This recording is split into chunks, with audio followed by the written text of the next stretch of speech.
Welcome to From the Cheap Sheets. And before we talk about the NBA Finals real quick, I just got word that the good old gunslinger Aaron Rodgers is heading down to Pittsburgh. And I'm not really a big fan of this. His aim is obviously not what it used to be. And he's riding down there to hopefully lead this staunch defense and Hall of Fame, most likely head coach to a championship. But the AFC is so stacked right now that even if they were good, they probably wouldn't win it. And something that I think is wrong in Pittsburgh right now is really just the culture. They've got their culture all about defense. That's not how you're going to win today's NFL. We saw a defense first team, the best defense in the NFL, the Chargers. They got knocked out in the first round by the Texans, albeit it was because the Texans had a good defense to stop them, but they also had an offense to outscore them. Justin Herbert threw 5 picks in that game. So when they really needed a high scoring offense, it came back to bite them in the behind. And I feel like the same thing has happened to Pittsburgh more than once. They've gone against the Bills when they needed a good offense. They could not slow Josh Allen down. They lost 31-17. They went against the Chiefs that one year in Ben Roethlisberger's final year, lost 42-21. They made the playoffs last year and they lost to the Ravens in the first round 28-14. And you know all three of those losses happened to be because the opposing team had a better quarterback and a better offense. And I think Aaron Rodgers is a Hall of Fame quarterback, but he's not what he used to be. This was not a good move by the Steelers. And what really set me off was when George Pickens left. And then that's when you saw Aaron Rodgers start to get a little hesitant. That tells me he's not that confident in his abilities to carry a team anymore and that he needs star wide receivers. I bet you the only reason he's going now is because he's still got DK. But even then, that's just a locker room issue in and of itself. If I were TJ Watt and Minkah Fitzpatrick, I would have left a while ago. Najee Harris got the message. He knew that upstairs, nothing was working out well and that they weren't going to win with this team. So what did he do? He left to a team that actually needed him and where he fit. He went to the Chargers, and the Chargers, as a Jim Harbaugh team, will be entertaining to watch.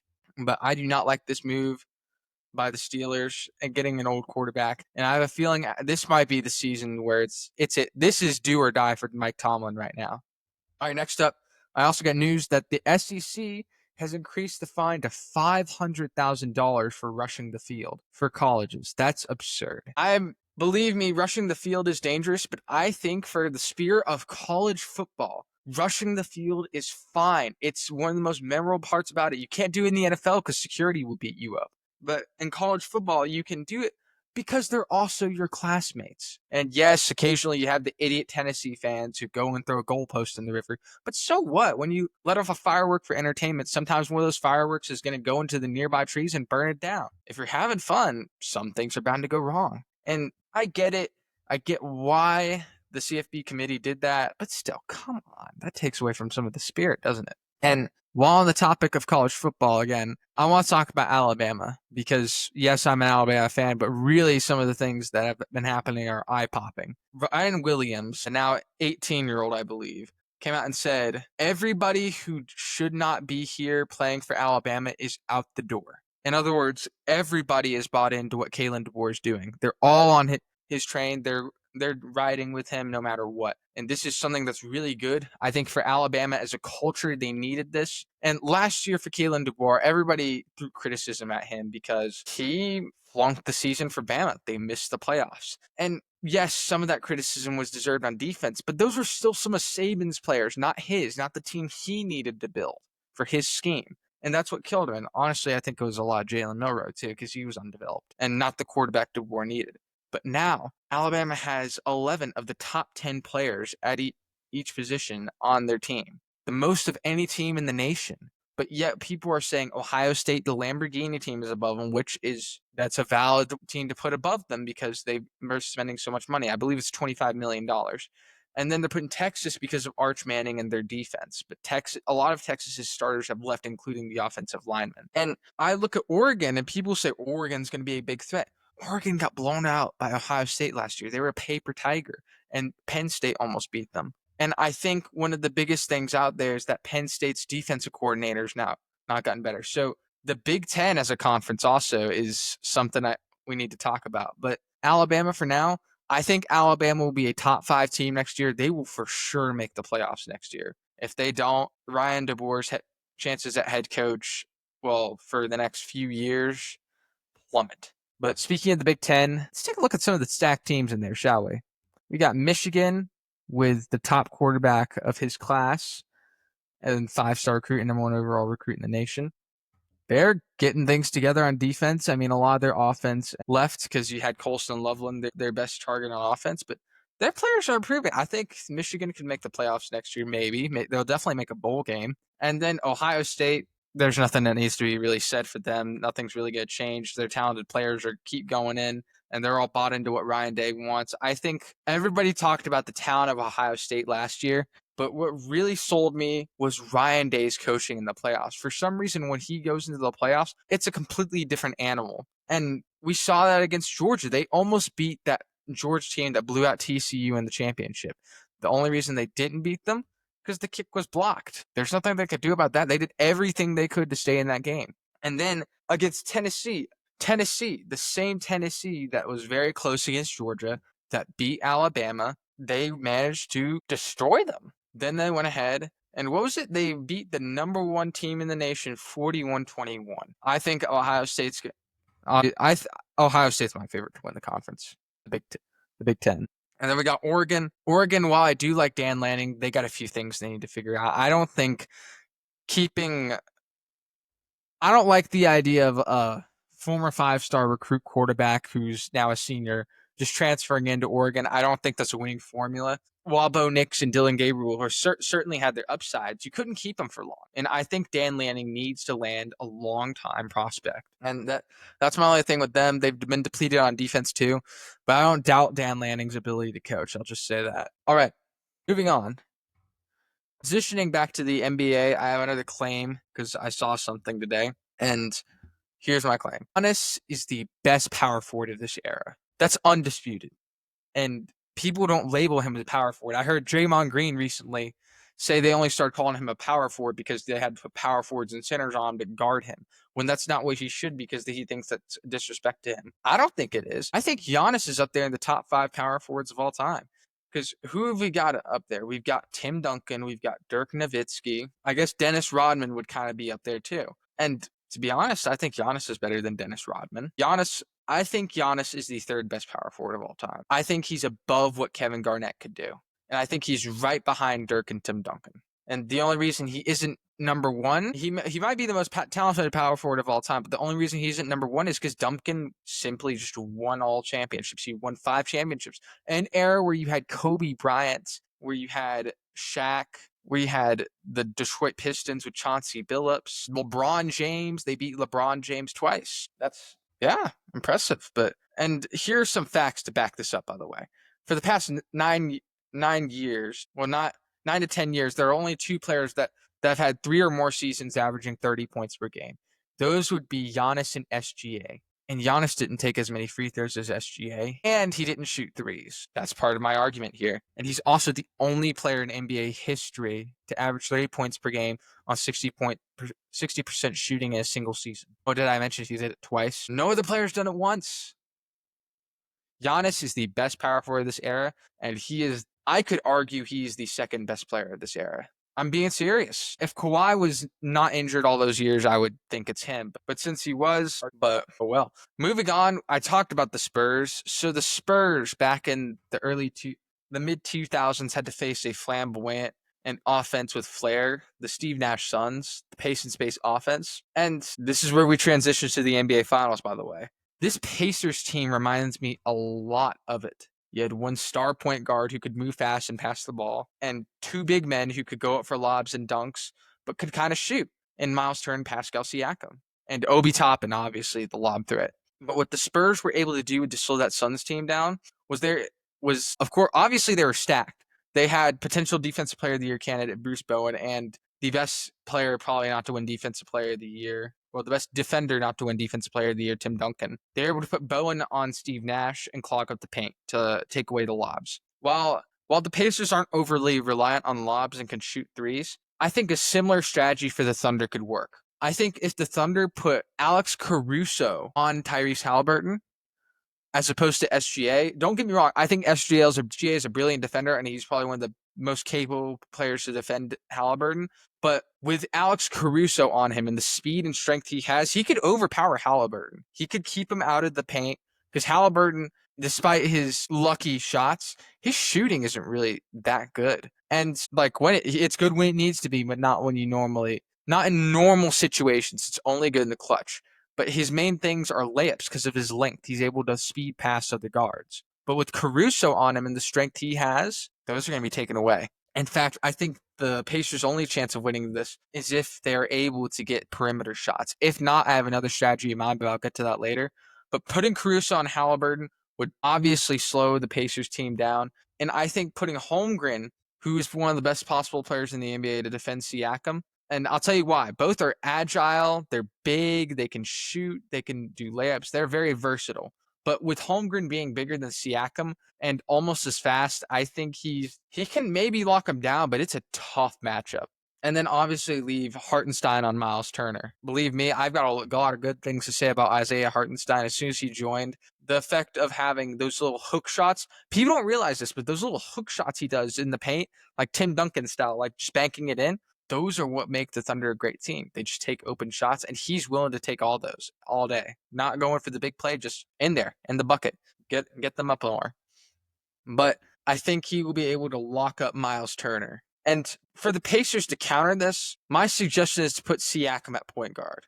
Now, before you throw accusations at me, hear me out. When he was back in Toronto and Kyle Lowry left for the Heat, he had to start playing point guard occasionally. And it worked. He was able to drive from the free throw line, get baskets, or pass it out to make a three-pointer.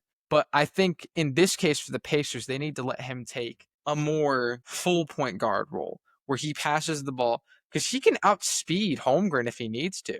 And in doing so, he can suck in the defense and open up three-point shots. I keep saying this. This is the Giannis offense. And I think if the Pacers did something like that, it could work because then you have Nesmith on the perimeter and Halliburton. And then you have Miles Turner. Miles Turner is a good three-point shooter.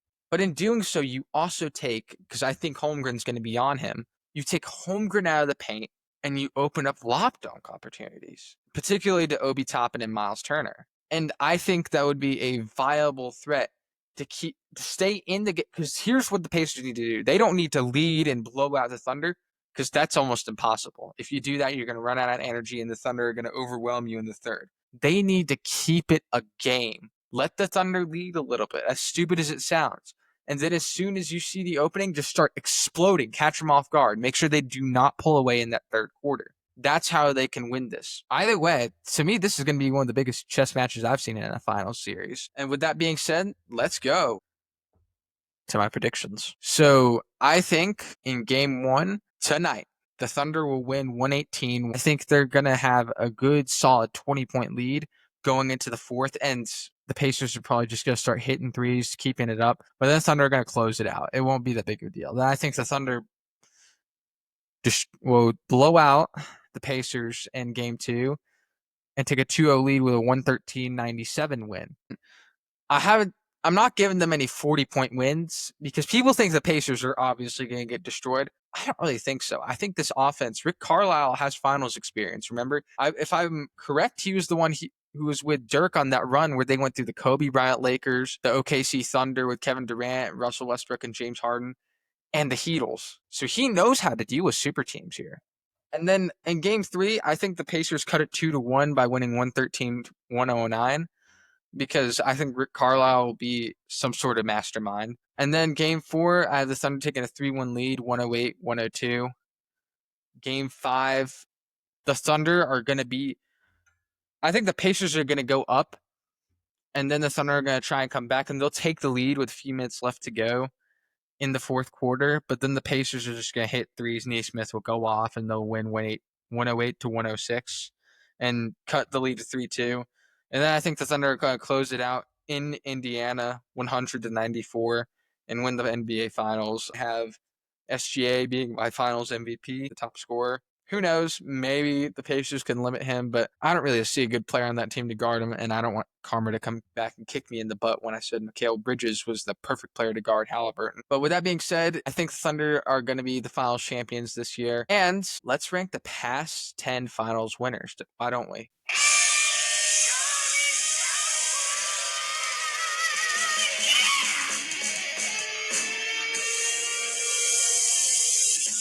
Charlie's Chalkboard. So at number 10, I have the 2014-2015 Warriors. They went 67-15, leading three-point team. This was Steph Curry's breakout season, and the season they won over an injured Cavs team where LeBron averaged 35.8 points per game on under 40% shooting. And Andre Iguodala won Finals MVP. Now that team was good for a multitude of reasons. Those being they were able to take out the James Harden Rockets. They took out and this was not a big deal, but they swept the young Anthony Davis Pelicans, and they went against the Grit and Grind Grizzlies and won. That's a big accomplishment to me. Number 9, we have the Warriors again, but this time their 2021-2022 team. You could argue they're higher on this list, but they went against a very young Celtics team. This was Jason Tatum and the Celtics. The previous years, the Celtics had been a top team, but it was more they were just all around like a spread out, really good team and versatile. But that year, their defense was the best in the NBA. They took down the reigning champions, the Bucks. Then they went to Eastern Conference Finals and took it down playoff Jimmy. Oh, did I mention they took down the Kevin Durant Nets in the first round and swept them? And the Warriors were able to beat that team in 6 games. And that was really the series that solidified Steph Curry's greatness as an all-time great point guard. Not that he wasn't before, but I don't have this higher up on the list because the Warriors had so many players with finals experience on that team. Yeah, you could argue Jordan Poole and Andrew Wiggins didn't, and Gary Payton, but they had Iguodala, Klay Thompson, Draymond Green, and Steph Curry. They still had the core together. Up at number 8, we have the Bubble Lakers. People call this the Mickey Mouse ring. This is one of the hardest rings you'll see because NBA players in the bubble, they had nothing to do but basketball, nothing to do. And that's some of the best basketball you'll ever see. We saw it that year. We saw Jamal Murray and Donovan Mitchell have 50 and 51-point games against each other in the same game, respectively. We saw, and that's something we're probably not going to see again for a while. So don't take that bubble ring for granted. The Lakers earned that, and against that Heat team, that was very impressive.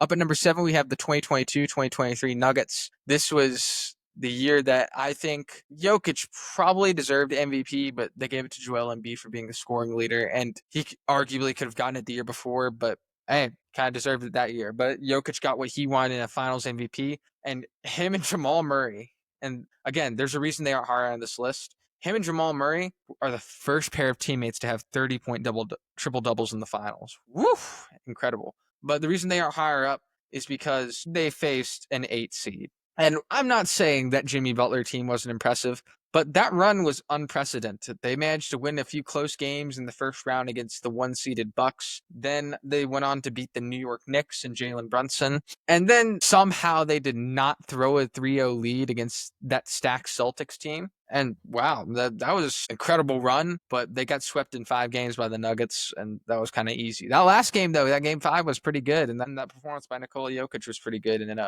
Bruce Braun closing out with those free throws. Number 6, I have that 2018-2019 Raptors. People argue that that was not a legit win, but that was one of the most legit finals runs I've seen. I'm telling you right now. The first round, they had to go against the Orlando Magic, and they beat them. Vucevic on the Magic stood no chance against Marc Gasol, former Defensive Player of the Year. And that's another thing about this Raptors team. There were a bunch of old vets on there that won a ring that they had been searching for a while. You had former Defensive Player of the Year and player on the Grit and Grind Grizzlies, Marc Gasol. You had Kyle Lowry, who's 39 now, and I think he's leaving the NBA after this year. I'm not sure. He just got done playing with Philly. And he had been searching for a ring with years with DeMar, but just didn't work out. Then you had a young Pascal Siakam, underdog. Nobody believed in him. And that was his breakout year. And then you had Norman Powell. It's insane to think he has a ring already, isn't it? With the way he's been playing with the Clippers. And then you had Serge Ibaka, who had been with that Thunder team for a while. It's wins like those that's just like, man, that was awesome. And to go to the finals, they had to go to the prime Ben Simmons, Joel Embiid, JJ Redick, Tobias Harris, and Jimmy Butler Sixers. And Kawhi made that Game 7, that iconic Game 7 buzzer beater. And woof, that is probably the best shot in NBA history, if I'm being honest with you. And then they had to go through the MVP Giannis 60-win Bucks, and they put Kawhi on Giannis, and they were able to beat the Bucks. Despite being down 2-0, they were able to beat the Bucks in 6. Then they went against that Warriors team. And yes, they didn't have KD those first few games, and when he came back in, they were crushing him. But even without KD, they made it a series. I think if they did have KD and Klay Thompson didn't get injured in Game 6, because Game 6 Klay showed up in Game 6, I think the Warriors could have won that series in 7. But the Raptors just locked in. They were able to close out. And the Warriors also had DeMarcus Cousins on that team. It wasn't like they had nobody on the bench. So that is one of the greatest finals runs ever. Finals runs ever. Next up at number 5, we have the 2020-2021 Bucks. That team had a heck of a lot of injuries to deal with. Well, by that I mean Giannis getting injured in the conference finals. First round, I forgot who they went against. First round, they went against the Miami Heat. They swept them. Second round, they went against the Kevin Durant, Kyrie Irving, James Harden Nets in 1-7 games. That was an incredible series. That's an all-time great one. If I were you, I'd go back and watch that one, but incredible. Then they beat the Trae Young Hawks in 6 games and advanced to the finals. Then they went down 2-0 against the Chris Paul, DeAndre Ayton, and Devin Booker Phoenix Suns. And believe it or not, Mikal Bridges was also on that team. And they won in 6 games, with Giannis having perhaps the greatest closeout performance in NBA history with 50 points, 14 rebounds, and 5 blocks. Incredible. And he was 17 of 19 from the line inexplicably. Up next at number 4, we have the 2017-2018 Warriors. They were able to beat the Cavs in 4 games, but before that, they had to deal with the Chris Paul, James Harden, Clint Capella, Eric Gordon, PJ Tucker Rockets. And that in and of itself was insane because they were down 3-2 and they had to go into Houston and beat that Rockets team. And for that to happen, the Rockets missed 29 straight threes, which I don't think we'll see that in an NBA game again, except if it's the Celtics. I think the Celtics can do that again next year if they want to. And then they went on to take down the Cavaliers, who really should not have made it to that finals. They beat them and LeBron in 4 games. Up at number 3, we have the 2015-2016 Cavaliers. This was LeBron's Mona Lisa. This was his series. This was the series he went down 3-1, which no team in the finals had ever come back down from that deficit before. Went down 3-1 against the best regular season team in NBA history, and a team that had already completed a 3-1 comeback the series before, and against the unanimous NBA MVP and the second up in Defensive Player of the Year voting with Draymond Green and Steph Curry. And they won those games because LeBron had back-to-back 41-point games, and then he, in Game 7, had a 27, 12, and 10 triple-double with 2 steals and 2 blocks, including that iconic block on Iguodala. That was incredible, and he is the first NBA player ever to lead both teams in points, assists, rebounds in a series. Nothing else needs to be said. Nothing more needs to be said about that. The only reason I don't have it at number 2 is because at number 2, this team lived up to the expectations after all the pressure, all the talk. They managed to win with the 2023-2024 Celtics. They have the second best win percentage in a single postseason ever. Well, third best behind the Lakers and Warriors. And to do that, they went through first round, the Jimmy Butler Heat. Next round, they went against the Cavaliers, who won 64 games this year, by the way. And then they managed to go against the Pacers, the same Pacers team from this year. And they swept them. Wow. And then they went against the NBA scoring leader and third in MVP voting, Luka Doncic, and an aging but still very much effective Kyrie Irving. And they dismantled them in 5 games. And that Celtics team is one of the best all-round balanced teams I've ever seen. And I say that because with super teams like the Heatles, right? You had LeBron James, Dwayne Wade, Chris Bosh, and then you had players like Ray Allen, but just a bunch of no-names who could score. But this team, every position you could say, if you looked at the other team and you were like, yeah, they could beat them. I think they could have beaten that Heatles team, if I'm being honest, because they had Kristaps Porzingis. They didn't have a superstar player, actually. And, well, they did. But you could make an argument that any one of their players was the most valuable player on their team. You could argue that JT was the most valuable player, that Kristaps Porzingis was, that Derek White was, that Drew Holiday was, that Jaylen Brown was, that Peyton Pritchard was, that Sam Hauser was, that Al Horford was, because they all had something to bring to the table and they balanced the team out. But what they did pales in comparison to the number 1 team over the past 10 years, the 2016-2017 Golden State Warriors. They have the best single postseason win percentage ever. This was the year that Kevin Durant came and joined the Warriors. This was when their starting five was Steph Curry, two-time MVP and single-season record holder for most three-pointers made in a season, and the only player to ever join a 50-90 club, 50-40-90 club, averaging 30 points per game. Klay Thompson, the second best three-point shooter in the NBA, only to Stephen Curry. Draymond Green, who finished runner-up in Defensive Player of the Year voting 2 times before that year when he finally won it. And they're the best passing big man in the NBA, practically. Then you had Andre Iguodala, former Finals MVP, and one of the only players who's ever kind of locked down LeBron before. Then add Kevin Durant, 4-time scoring leader and 2-time MVP, I believe, to that team. They were unstoppable. They went 16-1 in the postseason. They beat the Jazz. They beat the Trailblazers. They swept the Spurs in the conference finals, but I don't think they would have. That was the only chance they could have had on getting a blemish on their record, because the Spurs were leading up by 23 points in that game, but in game one, but Kawhi Leonard got injured on a questionable closeout by Zaza Pachulia, who has a dirty history. And they came back and won 113, 111. They are the best team of the past 10 winners, and I can make the argument they are the best team to ever win an NBA championship. So that's it for Charlie's Chalkboard. Look forward to watching the NBA Finals Game 1 tonight at 7:30 Central Time. This is from the Cheap Seats, Charlie Jimenez signing off.